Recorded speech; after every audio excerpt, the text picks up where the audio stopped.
Welcome to Ridge Life. I'm Tim, and today we are once again up on the ridge working on our off-grid solar power. We've got our big 48 solar panel array. We've got our power shed over there. We've got to get some wall covering and ceiling coverings on so we can get our inverters and batteries set up. That's what we're doing today. Wall coverings, get that ceiling covered, make continued progress here on the ridge. This is our 12 by 20 power shed. And actually only a portion of it is for power. This end down here is the tool shed side. We'll show you that in just a little bit. But right now we'll go inside this power section, and I've got it completely insulated. Got the ceiling and the walls insulated. Here's our big EG4 LLS server rack batteries. We got two sets of those for 61,000 kilowatt hours. That's pretty amazing, I think. And then right here we got two of the EG4 6000 XP, each one are 6,000 watts, so 18,000 watts of power right there in our inverters. Got to get them all mounted, got to get them wired up. Before we do that, we got to get everything covered. Get our ceiling covering up first, then we'll get the wall coverings up and make, hopefully, quick work of this. Go in the tool section here, and we can see there is our wall and ceiling covering. We've already put this outside covering on here. Yeah, it's the old school mobile home paneling looking, isn't it? But it covers up the insulation, keeps everything nice and tidy in here. But right here is what we're going to be installing. This is the wall coverings, and the ceiling covering is actually a smooth white. But unfortunately, it is the bottom part, so I got to get all these moved out of the way to get access to these. We will do the ceiling first.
Just moving two of those at a time, and that's pretty heavy.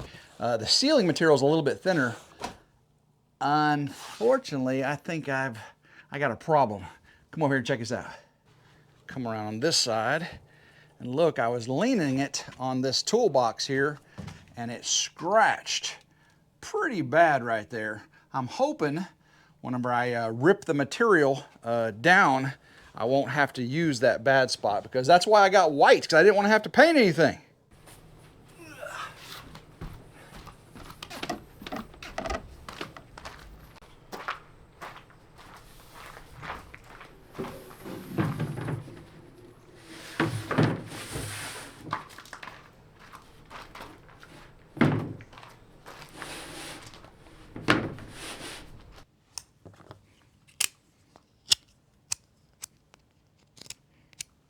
All right, 77 3/4, I believe, is what I need for that ceiling. Now, I'm gonna have edge trim, so I ain't gotta have it exactly snug up in there.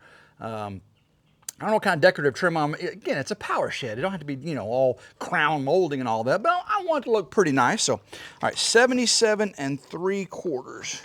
Make sure that's right, 77 3/4 right there. Boom. All right, let's go ahead and do it over here. 77 77 3/4 right there.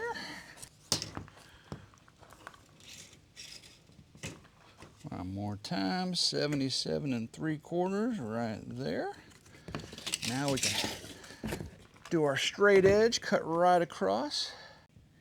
Everything lined up right there. All right. All right, earplugs and safety glasses, check. Let's see if I can get this cut straight.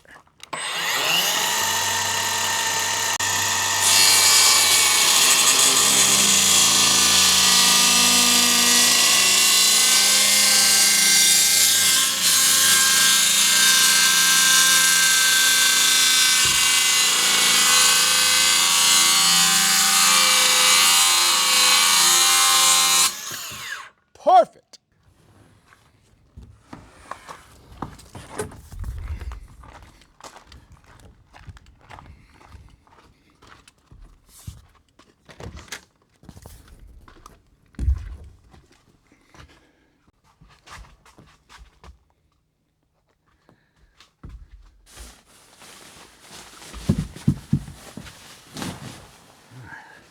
Like a glove. Now, before I can put this up by myself, I need a T-bar. I've never used one myself, never made one, but a T-bar is just basically 2x4s made into a T. You can push your ceiling material up, drywall, whatever you got, push the T-bar, hold it in place, then I can start fastening everything. So I guess we gotta go make a T-bar. Now some call this a dead man assist instead of a T-bar. Basically it's just a 2x4 T structure, and you can use it for putting up drywall, and it makes it very, very easy. So let's do see 77, let's do about 79 inches. You want it just an inch or two longer than the ceiling is high. Of course, I'm gonna have this on the end of it. Matter of fact, I might come down an inch from that. So let me see here. I'll just go an inch over to the left of that line.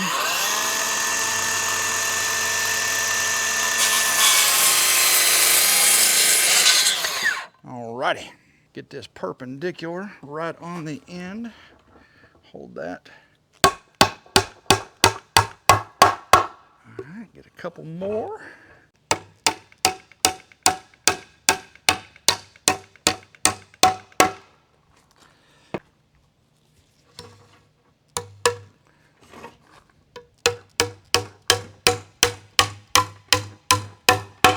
Alright, this should do it. All right, let's wedge it up there, see how it looks. That looks pretty good right there, look at that. Now, I will tell you this, guys. You've heard this saying, measure twice, cut once. Because if you don't, you have to cut again. And unfortunately, some of you caught this, the number I was measuring for the length of my dead man was the width of the ceiling, not the height of the wall. The walls are 7 foot 2 inches. So look what I had to do.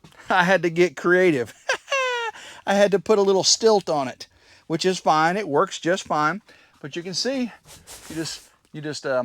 I'll lift the ceiling material up there, and I'll have this against the wall, and I'll just go whoop, and hold it right in place, and then I'll just go chunk, chunk, chunk, chunk. Take this down, be good to go. Now that I've corrected that problem, let's go ahead and do some ounce of prevention. I'm gonna take my little Sharpie here, I'm gonna mark where all the rafters are. That way when I go put the ceiling material up there and I go put my brad nailer, I'll know exactly where they are in line. So again, ounce of prevention, woo, pound of cure. Let's go do this. So we did do 16 on center. Right here is the stud, so I'll just make a mark right there. Same thing right here. Make sure I got it marked appropriately, center of that one.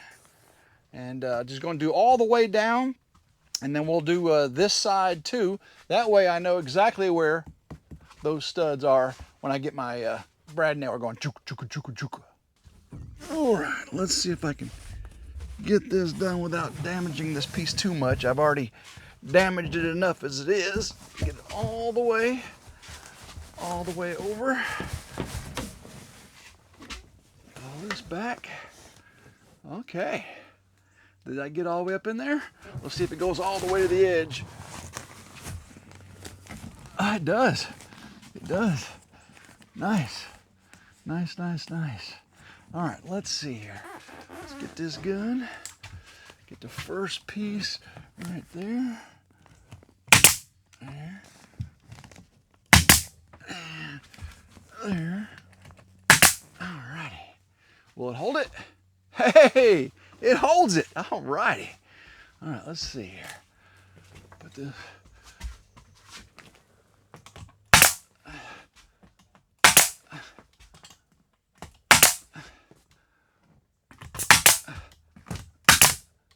Oops, pill up there. Oh, broke it. Gotta fix this. All right, cleared the jam.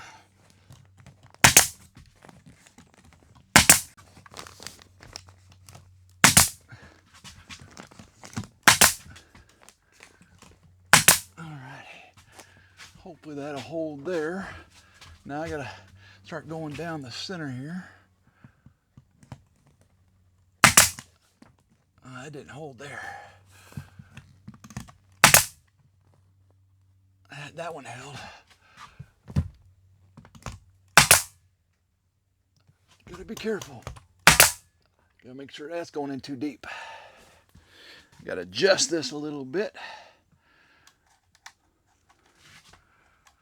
Let's see here. Oh, much better. All right, moment of truth. Take this down. I got a few scuffs on it, and had to get my depth just right on the brads. I mean, it don't look great. Again, it's a power shed. You know, I got a few little nicks and abrasions and everything, but as long as it, you know, holds up, and I think I'm going to be okay. I mean, I got tons of brads in there. All right, I'm going to start cutting the rest of these, the next two, get those fastened up there, and hopefully it doesn't fall down.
Ooh, that was much harder than it looked. Working over your head like that with that thin MDF paneling. Now I will say this, I am going to come back and the transitions and put those little paneling transitions up to cover all those nail holes. And then also there's other places where I got a bunch of nail holes. I'll put some white paint or some caulk on those. Again, I want it to look fairly nice, but you can see that turned out pretty good. You can see the little transition right there. That's not too bad. Now over here where that big scratch was, it is right here in this corner behind the door. I'm not too disappointed with that. Again, I'll put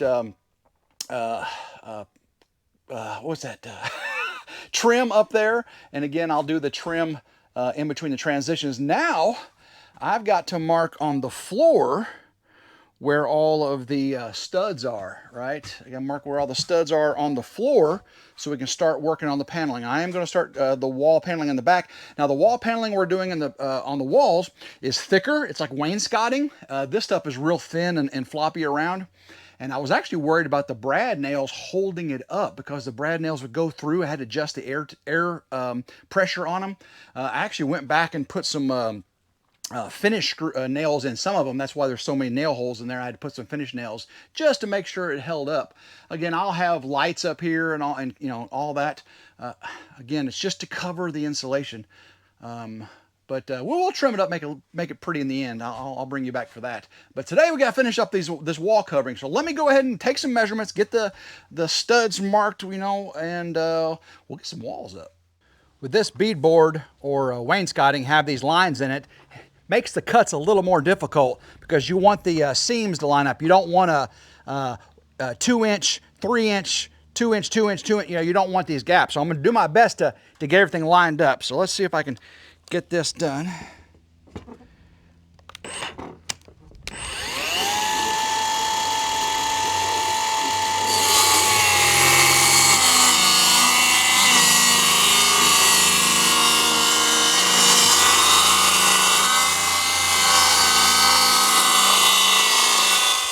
I know I should have had my clamps, everything on this side of the board, but I was trying to minimizing the streaking on this side. It actually worked okay. I got a really nice clean cut, and I just got minimized streaking on there. So let's see if I can get minimized streaking on this one and make a straight cut.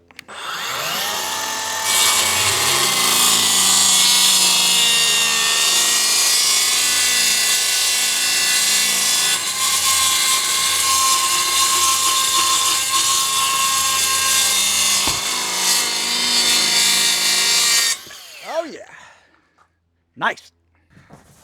Get it lined up. Oh, like a glove. Look at that, guys. Like a glove. Like it. Again, I'll have trim up there. That is nice, nice, nice. Oh yeah. Everything's, I don't see any problems here. Sure, everything is no warping. All right. Nice. All right, let's get it hammered in.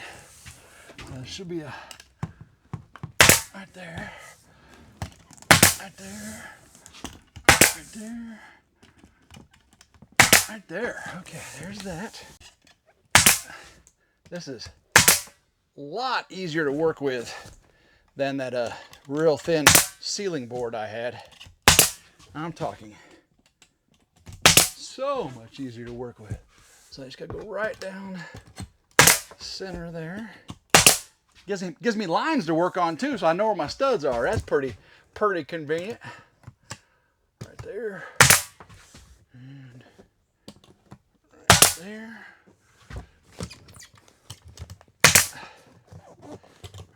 All right.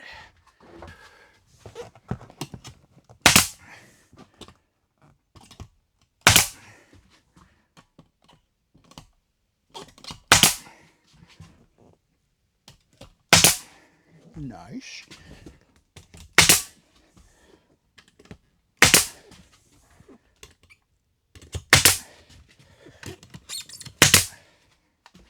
Let's see, that looks really good.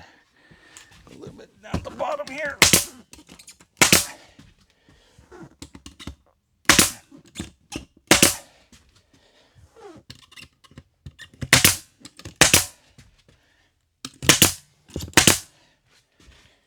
Let's see, one more right there. Trying to make it uniform. Perfect. Woo! First panel up. Hey, you trying to join this build there, buddy? I don't think you want to get on that board. I may end up cutting you in half. Yep, I think you better move, because I don't want to get you. You're right in the path of me cutting. All right, buddy. You better leave. You better go. Come on, come on. There he goes.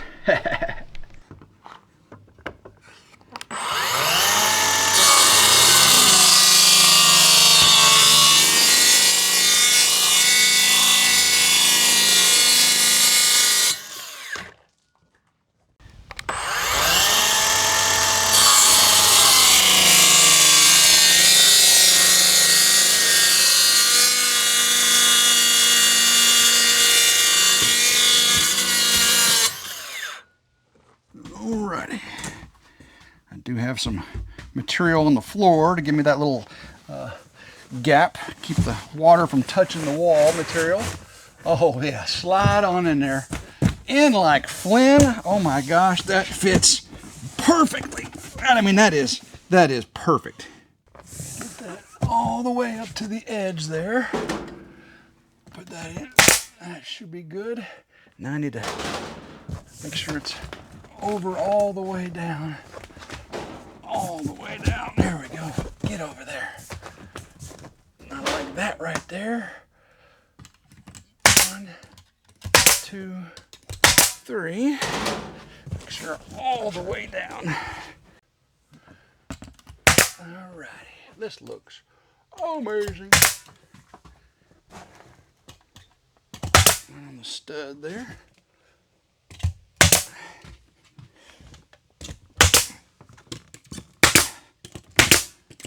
Alrighty, get this bottom piece out of there. My air gap. Alright, let's get over here on the side. This corner's gonna be hidden by trim.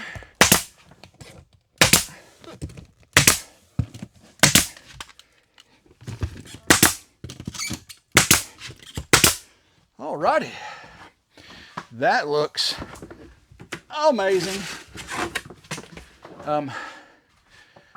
This, again, I'm gonna go over nail holes with some white paint, and I'll go over this little seam right here with some white paint. I'm not gonna, because that spacing is perfect. Just a little bit of white paint, and that'll hide that perfectly.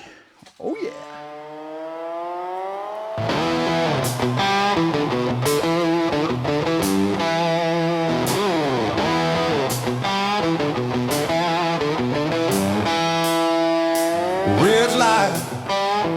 Rising from the Tennessee Ridge, 30 acres deep, past the city's bridge. Log walls climbing under open sky, building freedom where the hawks fly.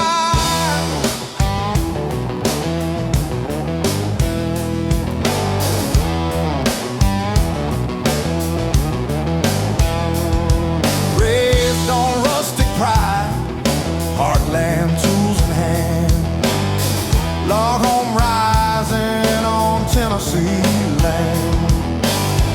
Off-grid dreams and hands in the dirt, every nail hammered with pride, sweat and hurt.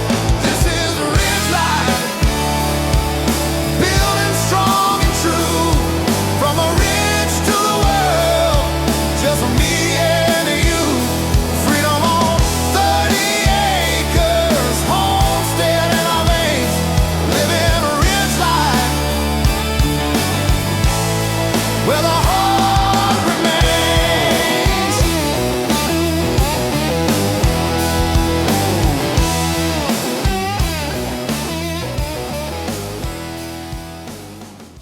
Time for the big reveal. Ta-da! Look at that, guys. 6.5 inches wide. 6 feet 6 inches wide. 11 feet 6 inches deep. This is the power shed. We can see we got all the wall coverings on, all the way around. Turned out very nicely. Got it behind the doors there. Very, very cool. We got the ceiling done. Now I am going to put square molding trim all the way around the top, cover those gaps. I'm going to do square in the corners there, white molding. I will caulk any of the seams that are still showing, and I'll put nail filler, and we'll paint. On the top, the transition between the two panelings there, they have paneling transitions. It's real thin white, and I'll put that right there, cover up all those screws right there. And again, any of these other, not screws, nails, any of these other nails, I'll put some nail filler in there again. So a little bit of paint, a little bit of caulk, a little bit of trim. I think everything will turn out nicely. Now, I do have some issues with arrangement. Originally, I was going to put the two battery banks right there, 3 inverters right there, and an electrical panel. Well, the inverters need about 8 inches in between them. And that's very, very tight. So I'm going to have to look at that. Otherwise, I may just put the batteries along this wall, because I can have room for expansion if I need to, put the electrical panel there. And I wanted the mini split there initially, but that puts the condenser unit outside. Not sure I want the condenser unit outside there. And then, so I may put it over here. If I put it over here, which puts a condenser unit on the back side of this wall, then I have to have 20 inches above each of the inverters. I have 3 inverters. I said 2 earlier. I have to have 20 inches above each inverter for airflow. So I don't want to block that with that mini split. So lots of decisions here on the Ridge. So if you have any comments, any suggestions, leave them down below. Tim, if you want to just say, Tim, you have no idea what you're doing. This is the worst looking wall and ceiling job I've ever seen. You can tell me that down below, but make sure, please, give me constructive criticism how I could have done it better. Don't just tell me I did it terrible, because we all know that. Tell me how I could have done it better. I really appreciate the constructive criticism. So, whoo, guys, I've got to get this trimmed out, cleaned up. Once I get that done, I'll get the mini split in. Once the mini split in, we start wiring it up. Power is coming. Woo! Go inside the tool section, see how much better this looks. Oh yeah, that looks a lot better. Got all this open area out here. All the materials over here, I got solar panels, I got cornhole set. All that's going to go up on top of there. I got to store that up there. And then the stuff behind it, that is the mini split. There's a big box right there and a big box right there. I've also got my Jackery smart transfer switch that needs to go out. But once I can get the interior of that room over there done, I can put the mini split in, get all this cleared out, put up there, and get the motorcycles in here. That's what I'm talking about. The last step to any project, clean up. That's right. I got to get these boards put up, the sawhorses, and this is all of the scrap material I've got left. This is everything I had to rip off those boards. It looks like a lot of waste, but really it's not that much. You know, for as much area as I did, the ceiling and the walls and everything, that's all I can do. I did actually have 1 piece of paneling left. I got 1 piece over there. I'll save that in case I have any damage or anything. But that's all I got to clean up. Everything else is done. So let me get that cleaned up, and I'll bid you adieu. Well, that was a lot of work to get to this point. We've got a lot more work to come. So make sure you stick around. We've got tons more videos in this solar series. Of course, we're building the off-grid barn house as well, and tons of other projects here on the Ridge. I've got another amazing project coming up here very, very shortly. So if you like today's video, make sure you give it a big old thumbs up, like, share, and subscribe. It's always 100% free. Hit that notification bell right down there to be notified anytime a new video comes out on one of my channels. So guys, until next time, hope everyone has a blessed day, and go Ridge Life. Woo!